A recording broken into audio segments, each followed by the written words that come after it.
صرف ایک سچ بولنے کی اتنی بڑی سزا کہ ایک باپ نے اپنی ہی لاڈلی بیٹی کو محل سے نکال کر ایک فقیر کے حوالے کر دیا۔ آخر اس شہزادی نے ایسا کیا کہہ دیا تھا، جانیے اس دردناک کہانی میں۔ پرانے وقتوں کی بات ہے، ایک بہت ہی مغرور بادشاہ حکومت کرتا تھا۔ اسے اپنے خزانے اور طاقت پر بہت گھمنڈ تھا۔ اسے لگتا تھا کہ اس کی رعایا اور اس کی اولاد صرف اس کی وجہ سے ہی پل رہی ہے۔ ایک دن اس نے اپنی چاروں بیٹیوں کو دربار میں بلایا اور ایک عجیب سوال کیا۔ بادشاہ نے پوچھا، بیٹیوں سچ سچ بتاؤ، تم سب کس کے نصیب سے کھاتی ہو؟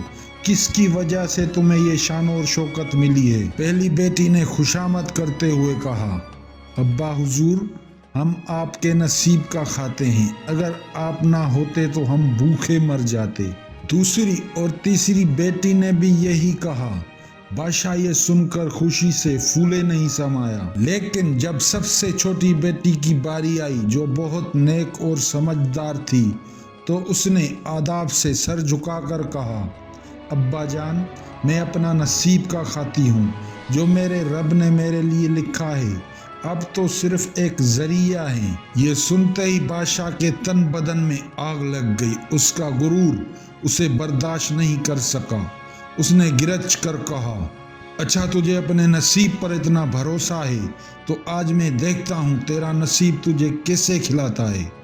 بادشاہ نے اسی وقت حکم دیا کہ محل کے باہر جو بھی پہلا فقیر یا معذور شخص نظر آئے، شہزادی کی شادی اس سے کر دی جائے اور اسے خالی ہاتھ محل سے نکال دیا جائے۔ اور پھر وہی ہوا، شہزادی کو ایک غریب لکڑہار کے ساتھ بیاہ کر کے جنگل کی طرف روانہ کر دیا گیا۔ وقت گزرتا گیا، باقی تینوں بیٹیاں محل میں عیش کر رہی تھی، لیکن چھوٹی شہزادی جنگل میں سوکھی روٹی کھا کر بھی اللہ پاک کا شکر ادا کرتی تھی۔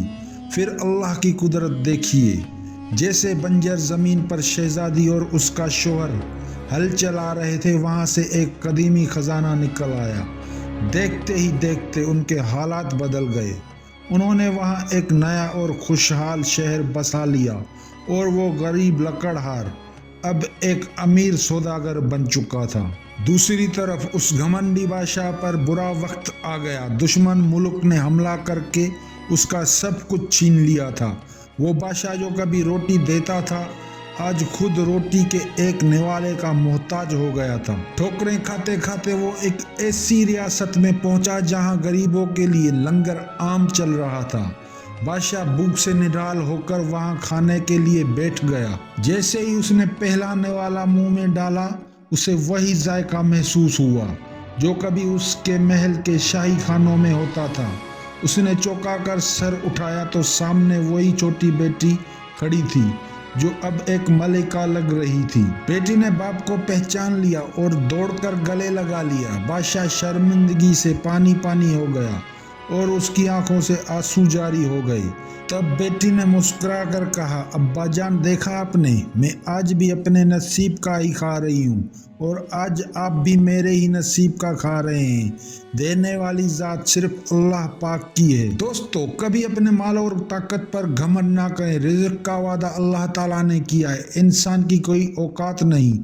اگر یہ کہانی دل کو لگی ہے تو بابو وائس کو سبسکرائب کریں اور کمنٹ میں سبحان اللہ ضرور لکھیں۔